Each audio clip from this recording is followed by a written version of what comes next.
Kingdom Hearts Dream Drop Distance Gimmicky Time Trial. Dream Drop Distance takes place after the events of Kingdom Hearts Coded and is by far the most frustrating and worst game in the entire Kingdom Hearts series. Here you play as both Riku and Sora, who are in separate dream worlds while at the same time visiting the same people and places. This game follows the formula Birth by Sleep, which I feel is the best game in the series. But it adds tons of gimmicks, wastes your time, and is the least inspired title in the series to date. Here, like in Birth by Sleep, all of your special attacks are in decks that increase in size as you level up. You fill the slots with moves and magic you get from shops and off of enemies. You visit 7 boring locations, most of which you've seen before in past games. And by most, I mean practically all but 2. Voided the Disney charm almost completely. Just generic feeling worlds, killing generic feeling Dream Eaters, and getting through this overcomplicated and unnecessary story that doesn't get interesting until the very end of this 20-hour game. Again, you play as Riku and Sora. You go back and forth and you go through the same places like in Birth by Sleep. But unlike Birth by Sleep, nothing but the story and bosses are different for the two. You're practically just playing the levels twice. But that isn't the worst part. The worst part of this game is its gimmicks. There's a drop mechanic here where once the time's up, you're forced to go back and play as Sora or Riku. You're literally timed at every single moment of the game, and we all know timers are the most fun thing in video game history to deal with. P.S. Sarcasm.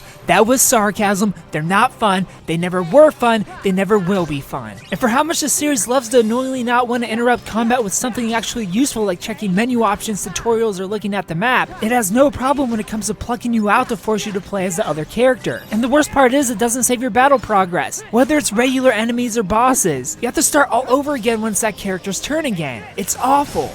I understand you wanted me to go through the story evenly, but at the very least don't allow drops to happen until I die or until a battle is over. One gimmick I don't mind but again feels unnecessary is the ability to link with a spirit. These are essentially Pokemon sidekicks that join your party and allow you to do their attacks or team up with them mid-battle. You can play with them, pet them, name them, but again completely unnecessary. The only improvement here over the past game is you dive with the challenge instead of doing the gummy ship mini games, but it isn't a large improvement. It's also not fun. And the icing on the cake here is the final boss sequences are just as cheap as they've always been, if not more. One in particular can poison you, as well as drain your health without warning, and refill theirs fully with this drain health like you did no damage at all. Take a wild guess what happens when they do that move and you're poisoned. And these final bosses aren't the only cheap bosses here. Since these genius developers thought it was a great idea to add the timer to the game, they also thought it would be a great idea to make some boss battles in giant open arenas with bosses that do range attacks that you have to chase. While they run away from you, go up to the ceiling and teleport around.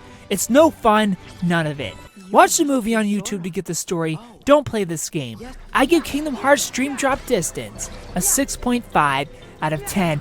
If you played Kingdom Hearts HD Dream Drop Distance, tell me what you thought about it down in the comment section below. If you haven't played it, tell me if you plan on picking it up. Thumbs up, like the video, subscribe if you're new to the channel, and thanks for watching.